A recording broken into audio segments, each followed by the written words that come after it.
instead of using 20, 30 million naira to give to an agent just to make a visa for you to come to abroad, use that 20, 30 million to do something tangible here in Nigeria, that it will favor you more.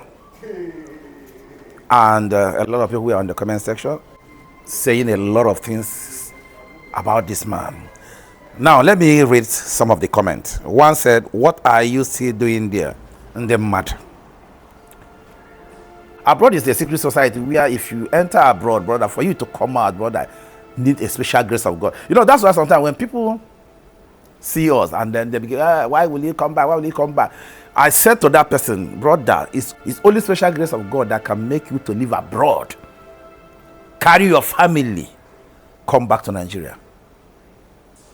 Brother, because out of 100, you see only 2, 3, 4, 5, or 6 people that did it.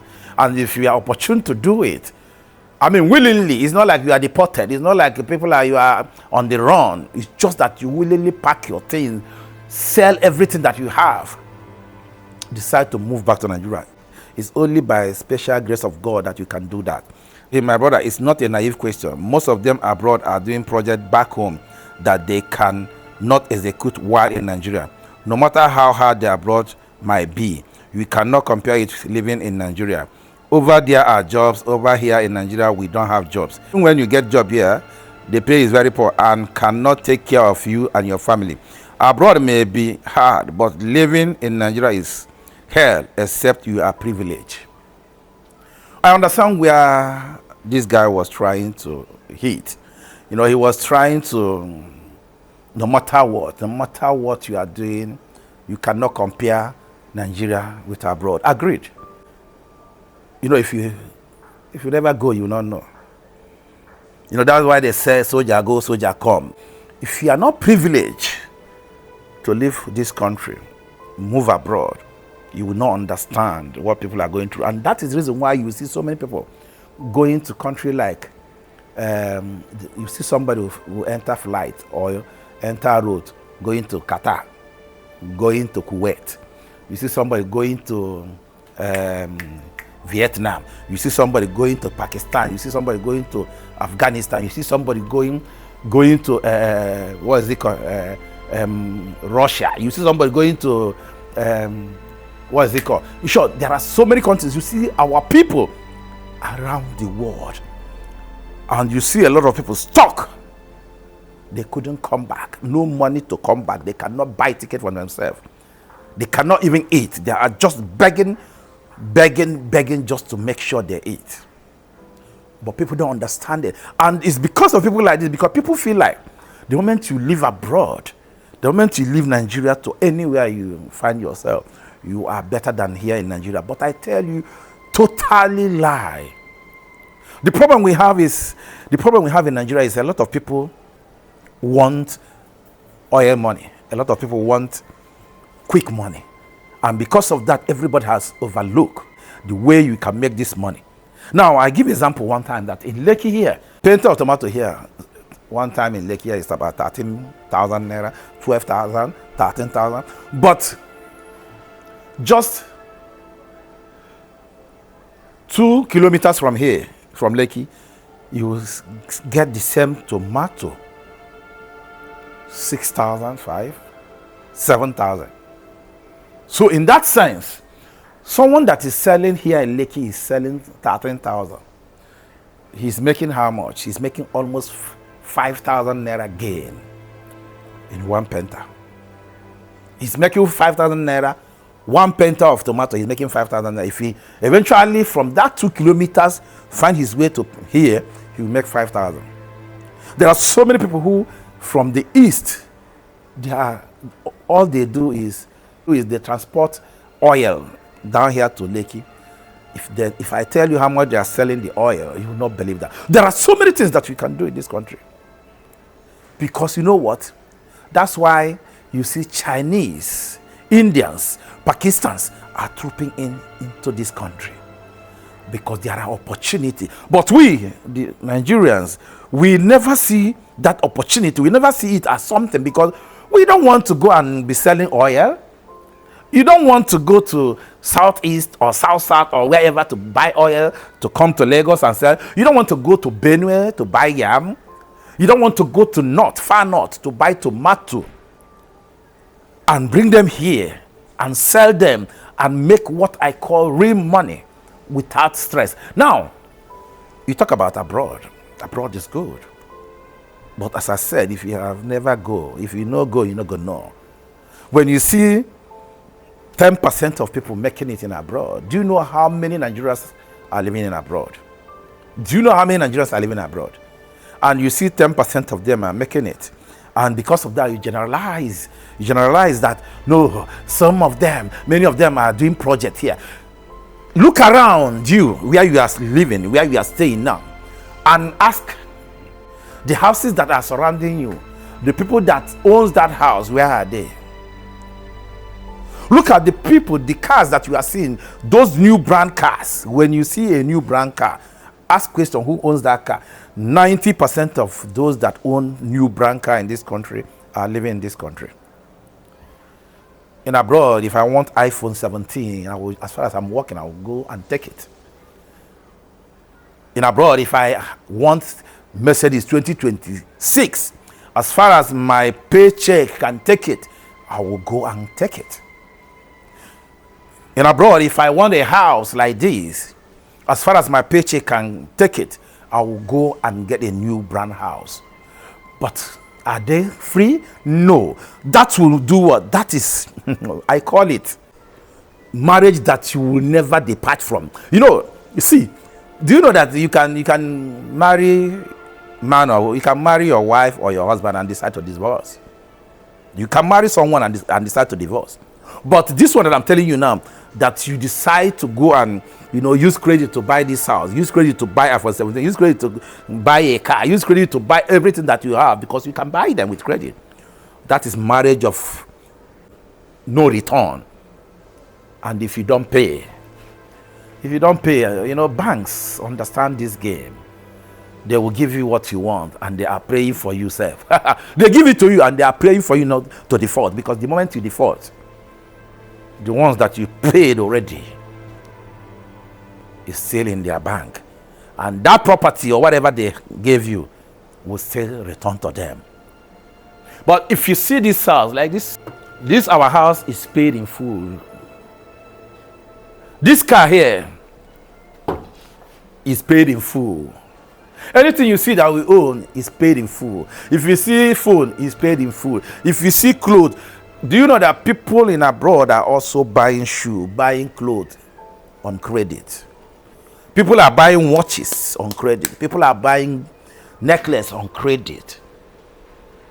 And you said, okay, they are doing well. People are borrowing money from banks just to build their own house in Nigeria. I have seen so many of my friends that borrow money, they borrow credit in bank and building that house that you are saying, they are building houses. Now, that does not mean that abroad is not good. Of course, abroad has its own good. It has its own good and it has its own bad. Now, abroad, if it favors you, then you enjoy it. Even though that you are enjoying it, it has also its disadvantage. Now, in Nigeria, if Nigeria favors you, you will enjoy it to the fullness. A single mistake that you will do here in Nigeria and go free, if you ever find yourself doing it over there, brother, all that property, every down thing that you have, you might lose it. A young man was just saying his true life story. It's like when I come to say my story, the way how things were going for me, what I did, and how God remembered me, and how I decided to make a decision that I want to move back to Nigeria.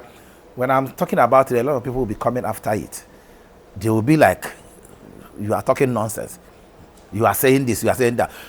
Brother, it's not everybody that you see that comes from abroad or that lives in abroad that makes it, that things are going well for. As I said, 90% of people living abroad are struggling. When I say struggling, they are struggling. Even those people that you think, oh no, they are nurses, they are struggling. No, he's doctor, he's still struggling. And that's why, because he's a doctor, family members, when you call him, he send you money. Because she's nurse, you call her, she send you money.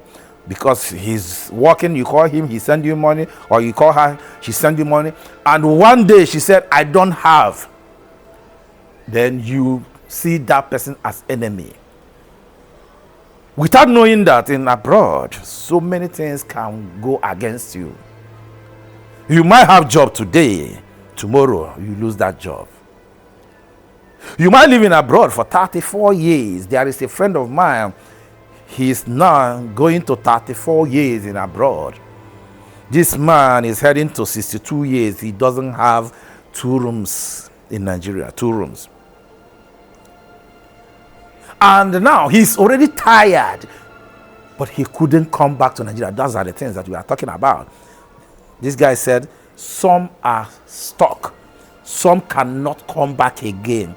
Is that, I mean, is abroad is a place that you will go, and if it doesn't work for you, you will never come back. It's only the people that understand that, brother, everything is by the grace of God. It didn't work for me, does not mean I'm gone, bro. I need to come back home.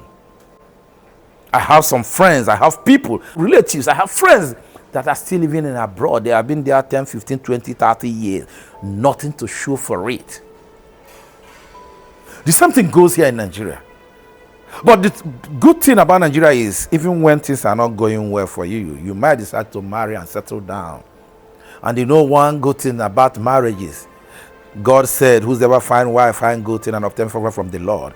The moment you get married to somebody who God said that this is your wife, that promise of the Lord that said, whosoever find good wife, find good thing and obtain favor from the Lord, will start coming from nowhere. That is one good thing about Nigeria. But in abroad, if you don't have money, if things are going rough, you can't even marry. You can't even. That's why if you go to abroad now, you see people 55 years, they are still wearing jeans, they are still wearing, with earring, and they are still making juguja. And that person is 55 years, heading to 60. Because for him, he's afraid of getting married because he couldn't come to Nigeria, because many of them want to come back home and marry. And there are women over there. Already he's 55. The women over there also don't want to do anything with you. They don't want to do anything with you, because abroad is where you can say, brother, you might stay in abroad for 1 year. You don't see piakompiam for a woman. In abroad is where if you any day you find a black woman, you hit any day you find chokonchom, you hit, you know what I mean? Mpa, brother, you'll be like you hit gold. Especially when you move to those German-speaking countries.